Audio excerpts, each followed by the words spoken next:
Buenos días, hermanos, ¿cómo están? Qué bueno, hermanos. Bienvenidos sean todos ustedes a su casa, mi casa, Camino de Santidad. ¿Qué pasó, hermanos? Hay mucha silla vacía, ¿se quedaron dormidos los hermanos o qué? ¿Enfermos? Unos enfermos, otros dormidos, otros no se levantaron. Todavía no es puente, ¿verdad? Ok, muy bien.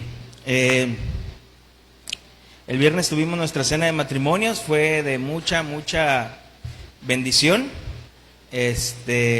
También esta vez fuimos pocos matrimonios, pero fue bendición, ¿verdad? Y aquí estuvimos, pasamos un tiempo, convivimos, cenamos, platicamos los unos a los otros y convivimos y estuvo bien, ¿verdad? Ok, ¿qué les parece si me acompañan a orar para poner este tiempo en las manos del Señor? Vamos a orar. Bendito Dios y Padre, nuestro Señor Jesucristo, te damos gracias, Dios, gracias por tu palabra. Gracias, Señor, porque tú eres bueno y fiel. Gracias, Padre eterno y glorioso, porque nos permites estar aquí una vez más reunidos como iglesia local. Gracias por la vida de cada uno de mis hermanos, Señor, que está aquí para adorarte, para alabarte, para agradecerte, Señor, hoy en tu día, en el día del Señor. Te pedimos, Señor, por aquellos hermanos que no han podido asistir, que están enfermos, Señor, que están pasando por alguna dificultad, por aquellos hermanos, Señor, que están en desánimo, Padre eterno y glorioso. Te pedimos, Señor, que puedan encontrar fortaleza en ti, ánimo en tu palabra, Señor. Te pedimos, Señor, que me ayudes, Padre eterno y glorioso, para que pueda exponer el tema hoy correctamente, para que no le quites, Señor, ni le añadas, sino que simplemente exponga tu santa palabra. Soy un hombre imperfecto, Señor, pero quiero presentarme ante ti como un obrero aprobado, Señor, que expuso bien tu palabra. Yo te doy gracias, Padre eterno y glorioso, en el nombre de Cristo Jesús. Amén. Ok, hermanos, como saben, el domingo pasado concluimos una miniserie que estábamos dando ahí, ¿verdad? Que la titulamos Quiero tirar la toalla. Y solamente fueron 7 temas los que vimos. Y esta serie fue a consecuencia de que vimos o empezamos a notar a varios hermanos que estaban pasando por desánimo en varias situaciones de su vida, ¿verdad? Ya sea en el trabajo, en la iglesia, en su matrimonio. Y estábamos dando una serie que hemos titulado Aprendiendo para Enseñar, pero viendo la necesidad de la iglesia tuvimos que pausar esa serie y dimos esta miniserie que es Quiero tirar la toalla. Y el domingo pasado la concluimos. Entonces hoy vamos a regresar a nuestra serie que estábamos dando, ¿verdad? Que realmente esta serie de Aprendiendo para Enseñar es pura doctrina. Lo que estamos aprendiendo es pura doctrina. Y a lo mejor ya no te acuerdas, pero en esa serie ya íbamos con el tema de hoy, va a ser el tema número 35 de esa serie. Entonces hemos aprendido mucho en cuestión de doctrina. Entonces hoy domingo vamos a iniciar, o vamos a retomar, esta serie, ¿verdad? Que es Aprendiendo para Enseñar. ¿Cómo vamos a enseñar si no hemos aprendido, verdad? Entonces necesitamos aprender doctrina para poder enseñar a los otros hermanos o aún a los nuevos miembros de esta iglesia. Hermanos, y quiero iniciar diciéndoles que esta vida es tan frágil, esta vida es tan débil, que muchas veces nos olvidamos y nos olvidamos que cada día que tú y yo amanecemos, que cada día que tú y yo despertamos, realmente es un milagro. Es un milagro del Señor que simplemente hoy tú y yo abriéramos los ojos y pudiésemos estar aquí. Todos los que estamos en este lugar, hermanos, tenemos algo en común. No importa si eres creyente o no, si eres hombre o mujer, si eres anciano, adulto, joven, niño. Y lo que tenemos en común es que todos vamos a morir algún día. Eso es lo que tenemos en común, que todos vamos a morir algún día. Y te digo algo, no vas a poder hacer nada para evitarlo. Nada para evitarlo. Por más que luches, por más que te resistas, vas y voy a morir. Vamos a morir. Nuestros días ya están determinados. Por más que el hombre busque vivir una eternidad en este cuerpo, por más que el hombre se resista, se someta a cirugías, se ponga cremas, viva lo más saludable que pueda, algún día va a morir. Job nos dice que los días del hombre ya están determinados. Nos dice, tú has decretado los meses de su vida, les has puesto límite que no pueden rebasar. Hermanos, pero yo sé que esta noticia que te acabo de dar no te sorprende, porque ¿quién no ha presenciado funerales? Quizás de un amigo, un hermano, vecinos, familiares. Todos creo que hemos presentado presentado estar presentes en un funeral. Pero la pregunta es, ¿a dónde vamos después de esta vida? ¿A dónde vamos después de esta vida? ¿Será que después de esta vida ya no hay nada? ¿Será que solo estás en un lugar donde ya no sabes de ti ni de nadie, entrando en un sueño profundo? ¿O será acaso que vas a encarnar en algo o en alguien?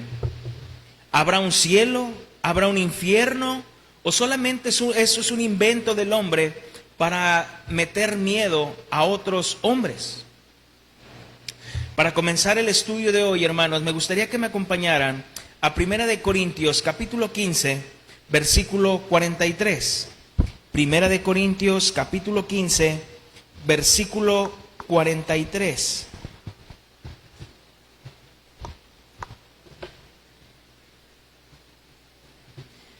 Primera de Corintios, capítulo 15, versículo 43. Hablando el apóstol Pablo, dice así: se siembra en deshonra, resucitará en gloria. Se siembra en debilidad, resucitará en poder. En la versión lenguaje sencillo, este versículo dice así: cuando alguien muere, se entierra su cuerpo y ese cuerpo se vuelve feo y débil. Pero cuando esa persona vuelva a la vida, su cuerpo será hermoso y fuerte y no volverá a dormir. Hermanos, el título que tengo para este tema en la serie Aprendiendo para Enseñar, en forma de pregunta es: ¿qué beneficios reciben los creyentes al morir y en la resurrección? Repito, la pregunta es: ¿qué beneficios reciben los creyentes al morir y en la resurrección? Hermanos, esta pregunta, al parecer, no puede tener algún sentido, porque tú dices, ¿cómo que cuando alguien muere recibe un beneficio? Si cuando alguien muere, pues nosotros, realmente esa persona pues ya no está, y nosotros realmente quedamos heridos, lastimados, y sentimos como que una parte de nosotros se va, sentimos como que algo nos falta. Pero hermanos, la palabra de Dios es muy clara y dice que cuando un creyente muere, recibe un beneficio, aunque no lo parezca. Al igual que las demás personas, los creyentes deben morir, al igual que todos. Yo no conozco en este momento a alguien que sea creyente, que sea cristiano y que sea eterno en este cuerpo. Yo he ido a funerales tanto de no creyentes como de creyentes, y tanto el no creyente como el creyente mueren. Y muchos mueren quizás de las mismas enfermedades. El creyente no está libre de morir de ciertas enfermedades. Y simplemente basta darle una checadita años atrás y ver cuántos cristianos, cuántos creyentes no murieron con el COVID. E igual que inconversos. En 2 de Pedro, capítulo 1, versículo 14, 2 de Pedro 1, 14, dice: sabiendo que en breve debo de abandonar el cuerpo, como nuestro Señor Jesucristo me ha declarado. 2 de Pedro 1, 14. El apóstol Pablo estaba consciente que él iba a morir. El apóstol Pedro estaba consciente que él iba a morir, que este cuerpo iba a ser abandonado y que iba a estar presente con el Señor. Para él esto no era sorpresa. Para él no era algo que le causara temor. Solo que hay, hermanos, una doctrina que se ha metido en el mundo evangélico, donde se ha enseñado de una manera incorrecta que un creyente ya no debe sufrir en las enfermedades. Se ha enseñado que ni tanto en sus enfermedades como ni en su lecho de muerte. Porque si realmente está sufriendo alguna enfermedad, ya sea cáncer, ya sea, no sé, enfermedades quizás ya terminales, se ha enseñado a los creyentes a decir, no lo aceptes, no lo recibas, átalo, cancélalo, repréndelo, declara sanidad, no lo tomes por un hecho. Hermanos, yo no encuentro en la Biblia ningún versículo que el apóstol Pablo o alguno de los discípulos del Señor Jesucristo a las enfermedades las ataran, las cancelaran, las reprendieran, y que cuando les declaraban que estaban enfermos, dijeran, no lo recibo. No lo recibo. Hermanos, realmente esa doctrina ha causado mucho daño en el mundo evangélico. Los creyentes aceptaban cuando estaban enfermos. Ninguno de ellos se resistía y decía, yo no estoy enfermo, y declaro, y ato, y cancelo toda enfermedad. No. Uno de los ejemplos es en 2 de Timoteo, capítulo 4, versículo 20. 2 de Timoteo, capítulo 4, versículo 20.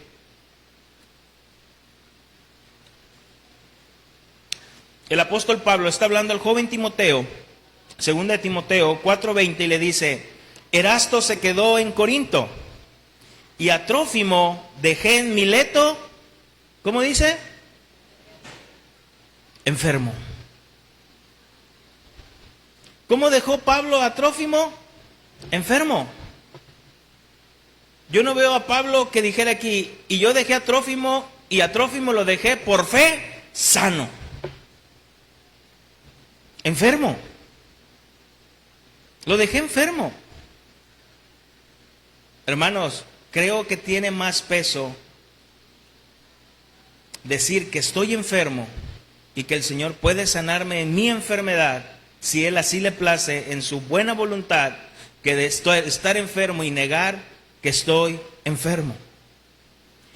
Todos los creyentes, como los no creyentes, hermanos, vamos a morir. Repito, y eso no lo podemos evitar. Y muchas veces va a ser de la misma manera.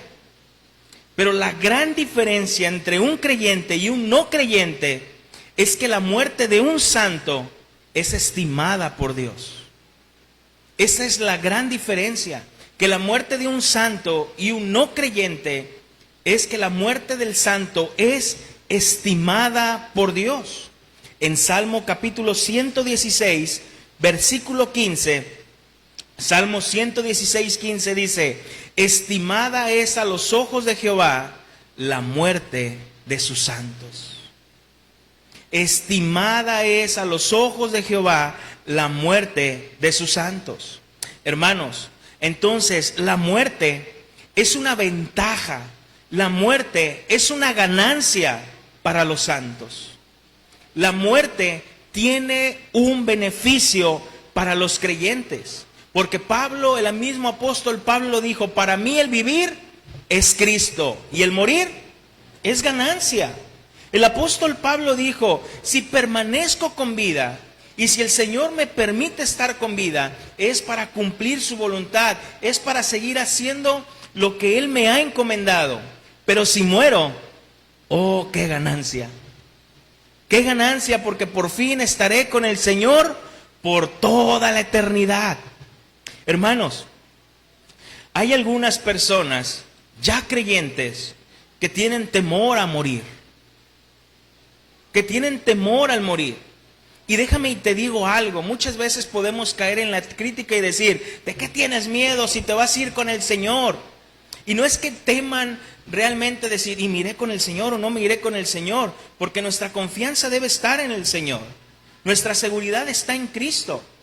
Pero muchas veces existe ese temor al morir porque vamos a entrar a un mundo desconocido, a un mundo en el cual no hemos estado. Es algo nuevo para nosotros. Y al experimentar estar algo nuevo, viene ese temor. Es como cuando ibas a iniciar en un trabajo, no sabías cómo era. Cuando ibas a iniciar en la escuela, no sabías cómo te iba a ir. Y en este caso nosotros sabemos que estaremos con el Señor, pero será experimentar algo nuevo. Y por eso existe ese temor.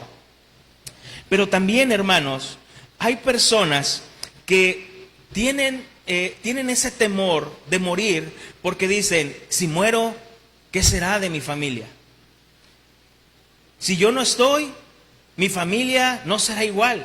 Necesitan de mí para el cuidado, para la protección, para estar con ellos, olvidándose que es el Señor quien tiene cuidado de su propia familia. Pero también hay otros hermanos que tienen miedo a morir porque realmente han puesto sus ojos en lo terrenal y no en lo celestial. Han quitado su mirada de Cristo y se han enfocado más en lo terrenal. Un pastor dice esto: cuando las personas pierden la memoria y no pueden recordar dónde está su hogar, les tenemos lástima. Pero cuando un cristiano olvida que el cielo es su verdadero hogar y no piensa positivamente en ese hogar, es de todos los hombres el que más lástima nos debe dar.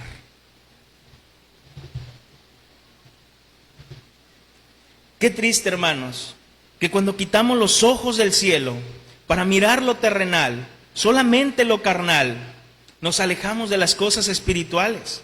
Cuando quitamos nuestros ojos de lo celestial, nos comenzamos a moldar a este mundo. Por eso Pedro dice, hermanos, yo ruego como extranjeros y peregrinos que os abstengáis de los deseos carnales que batallan contra el alma. El apóstol Pedro dice, no se olviden que solamente están en este mundo como extranjeros y como peregrinos. No estamos en este mundo, pero no somos de este mundo. Simplemente estamos de viaje. Este mundo es el puente que nos lleva de lo terrenal hacia lo espiritual. Pero algún día estaremos con el Señor. Los afanes, las cosas materiales, el amor al dinero, la vida rutinaria que tenemos de levantarnos, ir a trabajar, a la escuela, llegar, hacer, ir a la iglesia, esas cosas rutinarias hacen que muchas veces quitemos de los ojos de nuestra verdadera morada, olvidándonos que es allá en el cielo. Hermanos, pero la pregunta es, ¿qué pasa cuando morimos? ¿Qué pasa cuando morimos? Y vamos a ver lo que nos enseñan algunas religiones o sectas sobre la muerte, pero también lo que realmente la Biblia nos dice, lo que la Biblia nos enseña.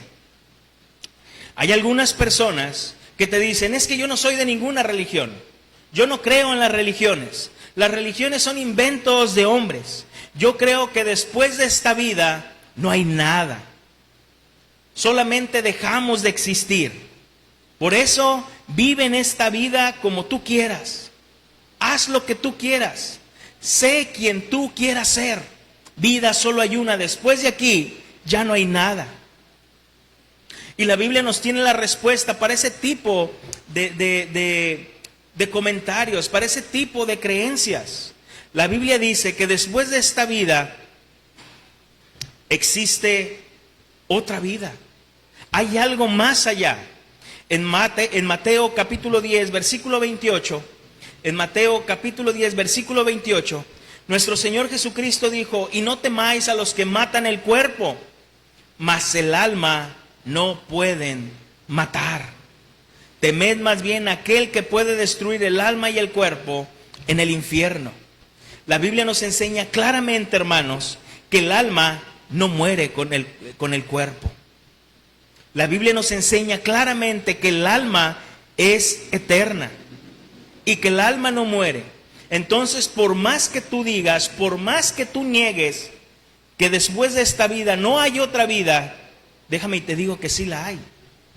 Sigue viviendo en tu mentira, sigue viviendo en tu creencia, vive como tú quieres, pero va a llegar el día que te vas a dar cuenta que sí había otra vida, que sí la había. Hermanos, el hinduismo, el budismo, el jainismo, el taoísmo creen en la reencarnación. Creen en la reencarnación. Ellos dicen que este cuerpo va a ser, obviamente, vamos a morir, pero que el alma va a reencarnar. Pero dependiendo las obras que hayas hecho en esta vida, por eso es esa palabra conocida como el karma. Lo que hayas hecho en esta vida, vas a reencarnar en la otra vida. Depende cómo te hayas comportado. Quizás puedes ser un buen animal, pero si no fuiste muy bueno, puedes llegar a reencarnar en un insecto. Pero si realmente fuiste muy despiadado, puedes reencarnar en una vida desgraciada. Eso enseñan esas religiones. Pero la Biblia nos enseña claramente que no hay reencarnación. Porque Hebreos capítulo 9, versículo 27 nos dice, y de la manera que está establecido para los hombres, que mueran una sola vez y después de esto, el juicio. Hebreos 9, 27. ¿Qué nos dice la palabra de Dios? Que después de esta vida hay otra vida. Claro que sí, pero iremos a juicio. A juicio. Los no creyentes para condenación, pero los creyentes para vida eterna. Entonces no hay reencarnación. El Islam se cree que cuando una persona muere, su alma se separa del cuerpo y se traslada al último cielo, donde está Alá. El alma se considera que sigue viva y puede visitar a sus seres queridos en el 7º y 40º día después de la muerte y también un año después. Estás con Alá, pero Alá te permite poder visitar a tu familia. En otras palabras, venir del más allá y visitar a tus seres queridos. ¿Eso no suena como el Día de los Muertos aquí en México? Que les preparas mole, pozole, sopitos, tamales, la coca, la cerveza, el cigarro, porque eso le gustaba al difunto. ¿Y el día qué es? 2. Y el día 2, él va a venir a degustar los alimentos. ¿No será que estamos muy relacionados con el Islam? Pero la Biblia nos dice, la Biblia nos enseña que esto no es así. Ya nadie puede venir del más allá a visitarnos. En 2 de Samuel, capítulo 12, versículo 22 al 23, segundo libro de Samuel, capítulo 12, versículo del 22 al 23.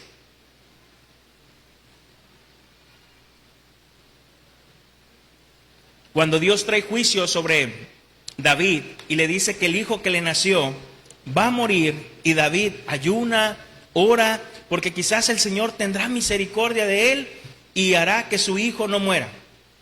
Segundo de Samuel 12, 22 al 23 dice, y él respondió, viviendo aún el niño, yo ayunaba y lloraba diciendo, ¿quién sabe si Dios tendrá compasión de mí y vivirá el niño? Mas ahora que ha muerto, ¿para qué he de ayunar? ¿Podré yo hacerle volver? Yo voy a él, mas él no volverá a mí.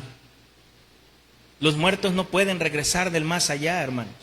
Sí, pero en mi casa se aparece una niña, en mi casa se aparece una señora, a mí se me sentó mi abuelita, a mí me abrazó mi tío, a mí esto, a mí lo otro, hermanos. No son tus seres queridos. La Biblia lo llama demonios. No es tu ser querido, no es tu abuelita, no es tu abuelito, no es tu tío. Ellos ya no pueden regresar del más allá. La Iglesia Católica Romana dice que después de esta vida hay un purgatorio. Hay un purgatorio. Los que mueren en la gracia y la amistad de Dios, pero imperfectamente purificados, aunque estén seguros de su salvación eterna, sufren una purificación después de su muerte a fin de obtener la santidad necesaria para entrar en el gozo de Dios. De acuerdo con la doctrina oficial de la Iglesia Católica, la pena que sufren son similares a las del infierno, pero no son eternas, y purifican porque la persona no está empedernida en una opción por el mal. Por eso el purgatorio es la purificación final de los elegidos, la última etapa de la santificación. Hermanos, ¿qué fue el viernes? El jueves falleció una tía, al siguiente día fuimos al velorio y estaba sentado yo con mi esposa, mi tía no creyente, la que falleció, mis tías las que estaban ahí no creyentes, y estaba ahí con mi esposa sentado, y cuando llegamos ahí al funeral estaban rezando el Santo Rosario, ¿no? Como lo llaman.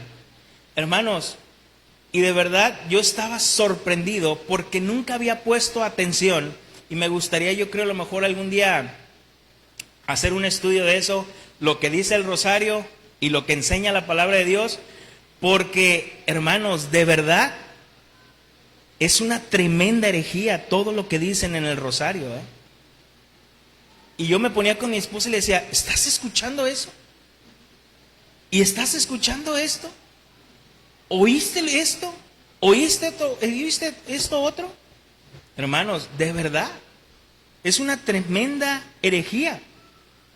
Como es una tremenda herejía decir que después de esta vida hay un purgatorio. La Biblia, no vamos a encontrar en la Biblia ningún pasaje bíblico que haga referencia al purgatorio. Ninguno. No existe. No existe, hermanos. El purgatorio se le atribuyó al Papa Gregorio Magno, quien ocupó el trono de Pedro, el pescador, entre el año 590 y 604. ¿Por qué te digo esto, hermanos? Porque eso del purgatorio no viene en la iglesia primitiva. No vas a escuchar a los discípulos hablando del purgatorio, no vas a escuchar a los primeros padres de la iglesia, y cuando digo los primeros padres de la iglesia me refiero a los discípulos de los discípulos hablando de un purgatorio. Esto nace hasta el año 590, que la Iglesia Católica Romana definió su enseñanza sobre el purgatorio en el Segundo Concilio de León en el año 1274. O sea, en el 590 sacaron esta doctrina, pero la afinaron hasta el año 1274. Se resumió que algunas almas salvadas necesitan purificarse después de la muerte y que se benefician de las oraciones y deberes piadosos que los vivos realizan por ellas. Eso es un invento, hermanos, de la Iglesia Católica Romana. No hay purgatorio. Primera de Juan, capítulo 2, versículo 1. Yo creo que no vamos a alcanzar a ver los beneficios de la muerte y los de la resurrección. Yo creo que vamos a hacer dos temas de este tema, porque si no los voy a tener aquí 2 horas y pues como a los 40 minutos se me duermen. Entonces mejor no. Yo creo que voy a tener que dividirlo.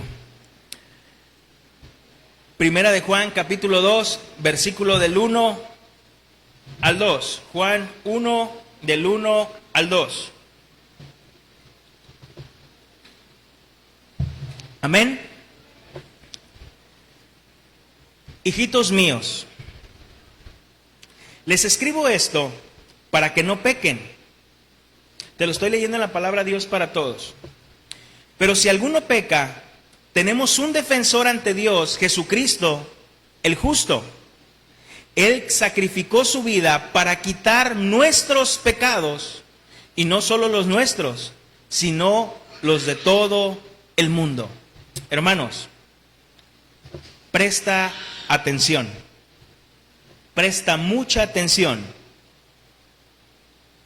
Creer en el purgatorio, ojo, creer en el purgatorio es creer que el sacrificio de Cristo no es suficiente. Creer en el purgatorio es creer que el sacrificio de Cristo no es suficiente, que necesitamos de un purgatorio para terminar de purificarnos, para terminar de limpiarnos de nuestros pecados. Su sangre derramada en la cruz del Calvario no es suficiente.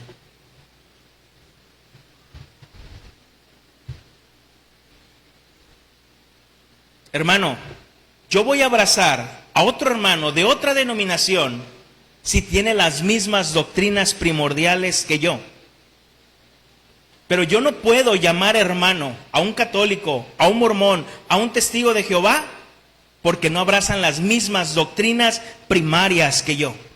Con algunos hermanos en diferentes denominaciones podemos diferir, pentecostales, carismáticos, podemos diferir. Si en cuanto a la alabanza, si en cuanto a los dones, si en cuanto a las sanidades, no afecta, hermanos, son doctrinas secundarias, pero las primarias nos unen. Dios Trino, Jesucristo como el único Salvador, la sola Escritura, la sola fe, la sola gracia, solo a Dios la gloria, solo a través de Cristo. Eso me hace llamar hermano a otra persona de otra denominación. Pero yo no puedo llamar hermano a un católico que cree que se necesita de un purgatorio porque el sacrificio de Cristo no es suficiente. No es suficiente. O sea, los pecados, tus pecados no fueron totalmente lavados, no fuiste totalmente purificado. Necesitas de un purgatorio para poder completar tu santificación. Eso es una gran herejía, hermanos. Y la verdad, a mí me está encantando los estudios de los miércoles sobre la confesión de fe. ¿Por qué realmente se hizo esta confesión? Para contrarrestar lo que había en el Concilio de Trento. Muchas de las cosas que hoy creen los católicos romanos. Hermanos, tengamos cuidado. Tengamos cuidado. Porque nosotros podemos caer en decir, ay, esos católicos romanos. Pero muchas veces también nosotros, inconscientemente, tenemos el sacrificio de Cristo menos. Sí, la Biblia, sí Cristo, pero también tengo que hacer esto. Sí, la Biblia, sí Cristo, pero también se necesita esto. Sí, la Biblia, sí Cristo, pero si no haces una oración de fe y te mueres, te pierdes. ¿De verdad? ¿De verdad? Tengamos cuidado, hermanos. ¿Qué dicen los testigos de Jehová? Los testigos de Jehová dicen que cuando las personas mueren, entran como a un sueño profundo. Entran como a un sueño profundo, donde no tienes conciencia de nada. Y hasta que venga el Señor, los despertará para disfrutar del paraíso. Pero los que no creyeron quedarán en ese sueño profundo.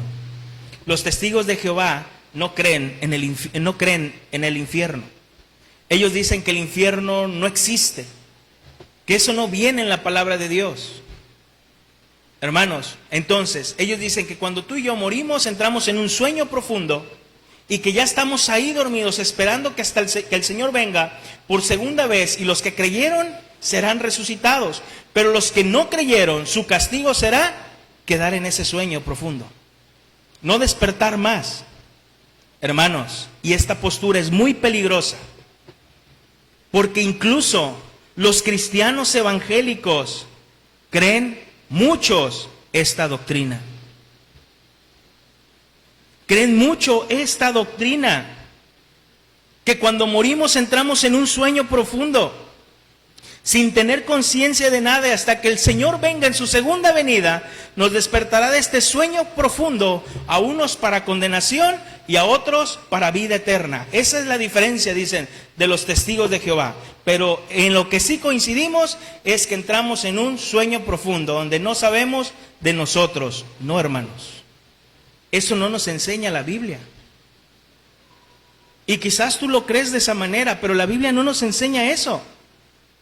Yo en mis inicios, al caminar con el Señor, hace 20 años, yo creía esa postura de que el hombre moría y el hombre caía en un estado profundo sin saber de Él hasta esperar la segunda venida de Cristo, donde seríamos resucitados. ¿Y por qué lo creía? Porque así se me enseñó. El joven que me estaba discipulando así me enseñó y le dije, ¿qué pasa después de la muerte? Me dijo, pues te mueres. ¿Te mueres? ¿Te quedas dormido? ¿Qué pasa cuando estás dormido? ¿Te acuerdas? Y yo, no, nada más hasta que amanece, despiertas y dices, ya desperté. Va a ser igual, te quedas dormido, ahí estás como en un estado de reposo y hasta que el Señor venga, te levantará, unos para condenación y otros para vida eterna. Y yo dije, órale. Y entonces cuando les predicaba a mis familiares, a mis amigos, y les decía, si te mueres, vas a estar como en un sueño profundo, en ese momento no vas a saber. Pero va a llegar el día donde el Señor vendrá, porque así me lo enseñaron. Pero realmente no es así, hermanos. ¿Qué nos dice la Biblia en cuanto a esto? La Biblia nos enseña que el alma, que tú y yo en cuanto morimos, el alma vuelve a Dios quien la dio. El alma vuelve a Dios quien la dio. No se queda en ese sueño profundo junto con el cuerpo, como enseñan los testigos de Jehová. Eclesiastés capítulo 12, versículo del 6 al 7. Eclesiastés 12, del 6 al 7.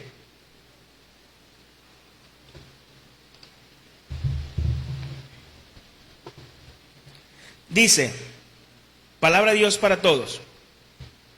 Acuérdate de tu Creador antes de que se rompan las cuerdas de plata y se quiebre la copa de oro y se rompa el cántaro entre la fuente y se despedace la polea del pozo. Tu cuerpo vino de la tierra y cuando mueras regresará a la tierra. Pero tu espíritu vino de Dios y cuando mueras regresará a Dios. ¿Qué va a pasar? Regresará a Dios. Yo no veo aquí que vayamos a entrar a un sueño profundo. Para los que no les gusta trabajar dicen, qué chulada, un sueño profundo. No, hermanos.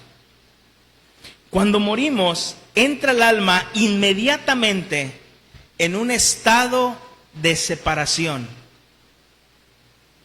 El cuerpo se queda, el alma se va. El cuerpo se queda, el alma se va. Entra en un estado de separación. Y esto lo confirma el apóstol Pablo en una de sus cartas, hablando en tiempo presente, que cuando estemos ausentes en el cuerpo, en ese momento estaremos presentes delante del Señor. Segunda de Corintios capítulo 5, versículo 8. Segunda de Corintios, capítulo 5, versículo 8.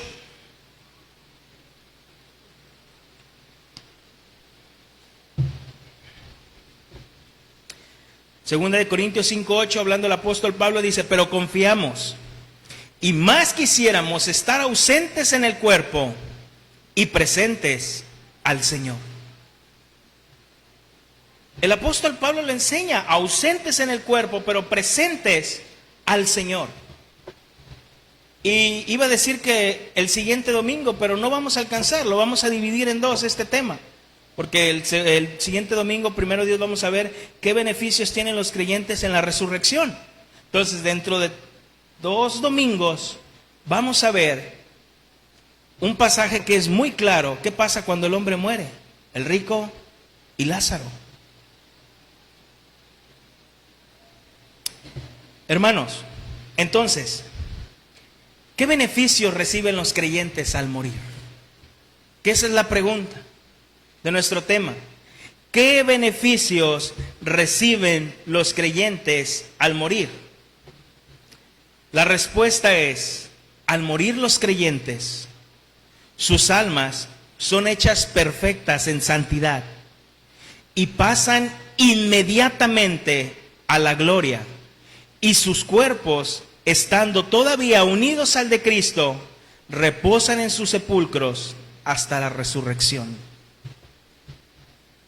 Repito, al morir los creyentes, sus almas son hechas perfectas en santidad y pasan inmediatamente a la gloria, y sus cuerpos, estando todavía unidos al de Cristo, reposan en sus sepulcros hasta la resurrección.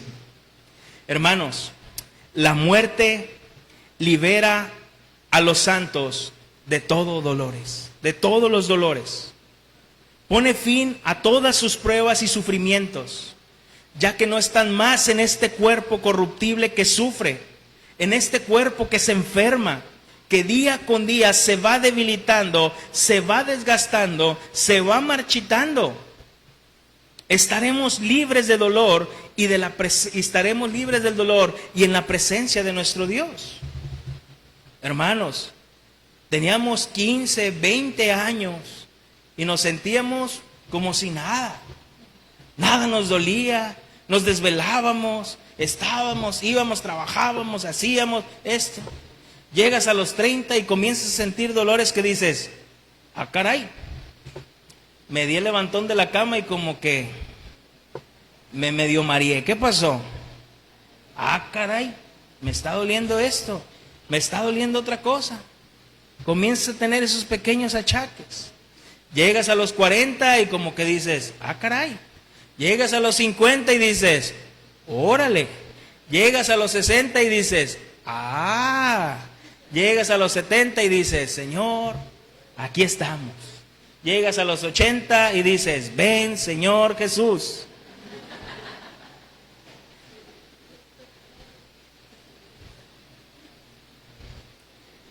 Porque el cuerpo se va debilitando, hermanos. Este cuerpo sufre. Este cuerpo se enferma. Este cuerpo no es perfecto. Por eso el apóstol Pablo dice, miserable de mí. ¿Quién me librará de este cuerpo de muerte? ¿Quién me librará? En Apocalipsis capítulo 14, versículo 13. Apocalipsis 14, versículo 13.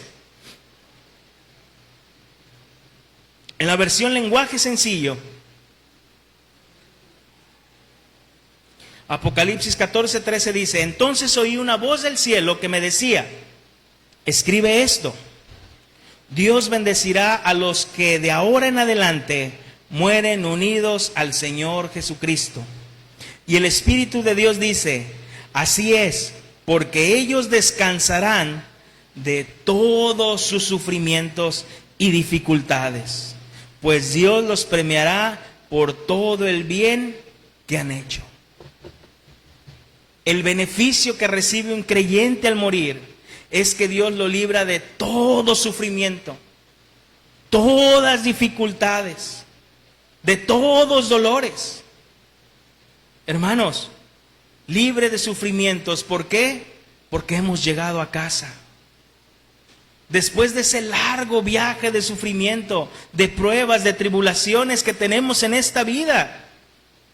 Es como cuando llegamos a casa después de un día tan pesado de trabajo, que ya vas en el camión, en tu carro, después de haber trabajado 8 o 10 horas, de haber estado bajo el sol, y llegas a tu casa, te quitas los zapatos, haces los dedos así, ay, todo te truena, te acuestas y dices, qué rico,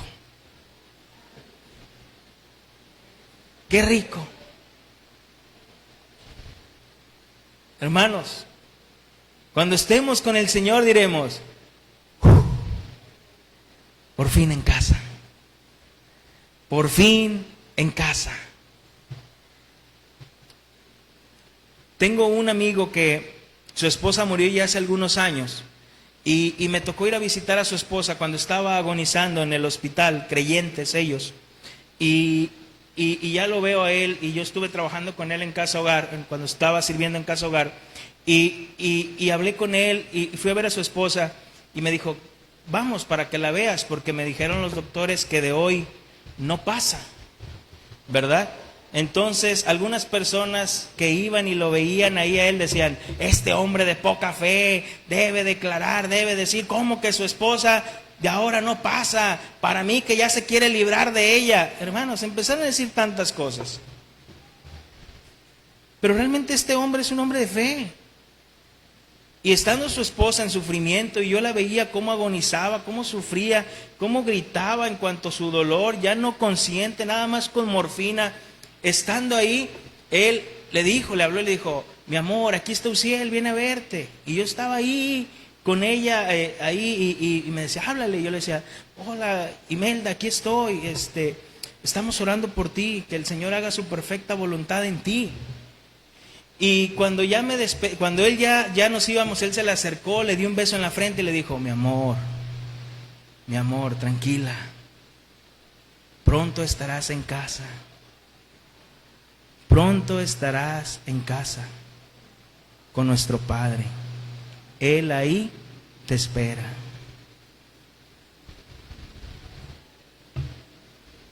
¿Me vas a decir que quería deshacerse de ella? Hombre de fe. Y en la noche, Imelda estaba en casa, libre de sufrimiento, libre de dolor. Dijo, por fin en casa. Hermanos, el Señor nos introduce en un estado de perfección absoluto, en un conocimiento perfecto en cuanto a Él y no distorsionado por el pecado, y aún estando en esa santidad perfecta. Nosotros, al estar en este cuerpo y al ser nuevas criaturas, aún porque estamos en este cuerpo que tiene pecado, tenemos una imagen de Dios muchas veces distorsionada. ¿Cuántas veces no creemos y decimos, el Señor quiere actuar así, el Señor quiere hacer esto? Y cuando vemos que es todo lo contrario, decíamos, qué equivocado estaba. Porque estamos en este cuerpo de muerte. Y en este cuerpo de muerte tenemos una visión clara de Dios, pero a la vez distorsionada. Por eso el apóstol Pablo, en 1 Corintios capítulo 13, versículo 12, ya estamos casi ahí sobre el final. 1 Corintios capítulo 13, versículo 12. Perdonen mi ingenuidad, quise abarcar muerte y resurrección cuando sé cuánto tardo predicando, ¿verdad? Vamos a hacerlo en dos partes por eso. 1 Corintios 13, versículo 12, en la versión lenguaje sencillo, al hablando el apóstol Pablo dice, ahora conocemos a Dios de una manera no muy clara, como cuando vemos nuestra imagen reflejada en un espejo a oscuras, pero cuando todo sea perfecto, veremos a Dios cara a cara. Ahora lo conozco de manera imperfecta, pero cuando todo sea perfecto, o sea, cuando yo esté allá con el Señor, podré conocerlo como Él me conoce a mí. Como Él me conoce a mí. Tenemos una imagen distorsionada de Dios, hermanos. Pero el beneficio que tendremos, y tú puedes decir, eso no es un beneficio, es un gran beneficio. Un excelente beneficio. Conocer cada día más a nuestro Señor. Entraremos los creyentes en un estado de completa gloria.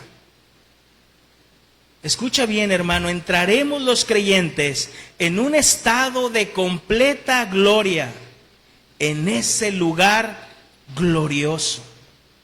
En ese lugar glorioso, Apocalipsis capítulo 7, versículo 13. Apocalipsis 7, 13.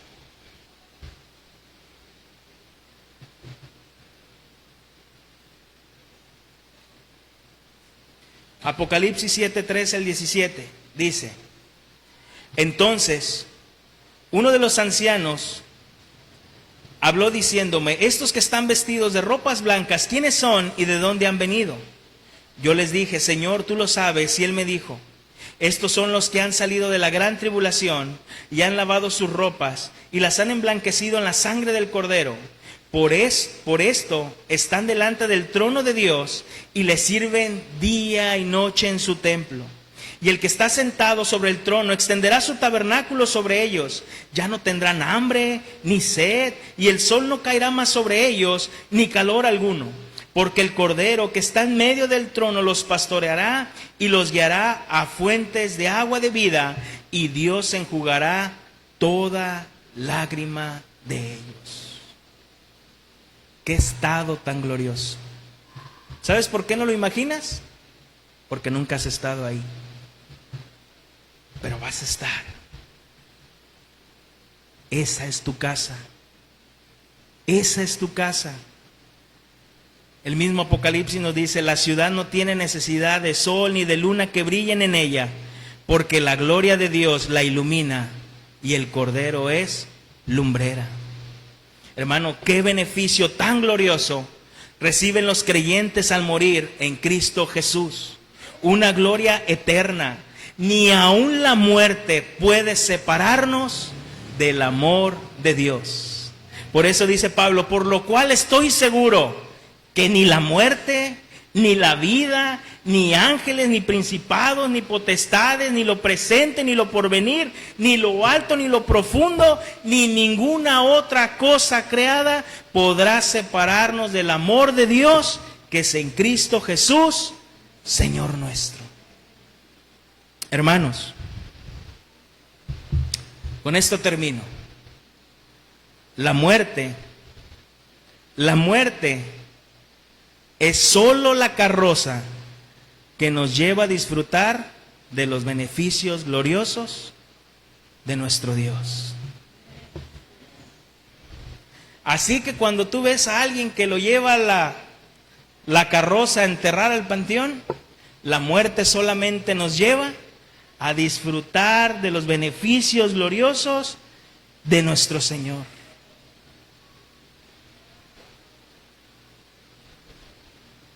Dijera una persona: tú no preguntes, solo sigue la carroza. Tú no preguntes quién se murió, solo sigue la carroza. Y puede haber muchas preguntas en ti diciendo: ¿y esto qué? ¿Y esto qué? ¿Y esto qué? ¿Y esto qué? No hay respuesta para todo, hermano. Hay cosas que el Señor ha decidido callar y no revelárnosla hasta que estemos con Él. Pero algún día tú y yo estaremos en esa carroza que nos llevará a esos beneficios gloriosos. Y con este pasaje termino. Juan capítulo 14, versículo 1. Juan 14, 1 al 4.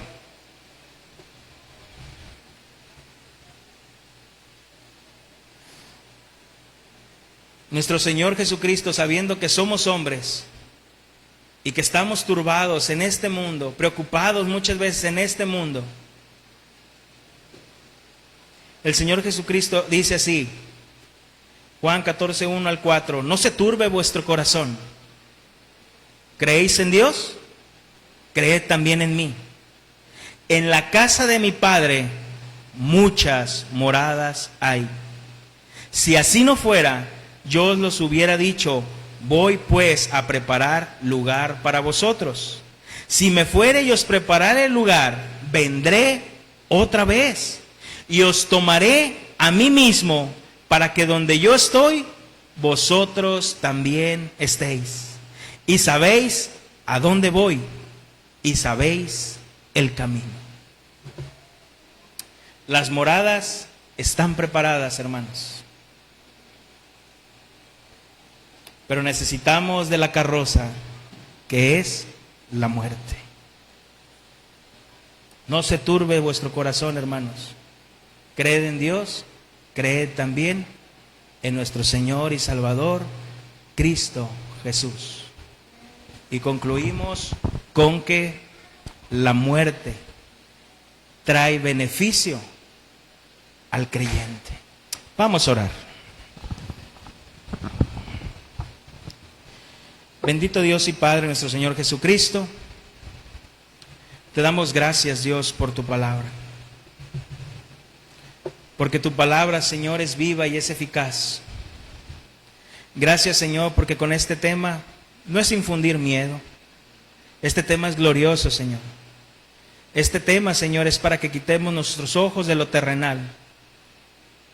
Este tema, Señor, es para que pongamos nuestra mirada en lo celestial, en nuestro verdadero hogar. Muchas veces, Señor, tememos a las enfermedades, tememos a la muerte, Señor, porque quizás vamos a experimentar algo nuevo.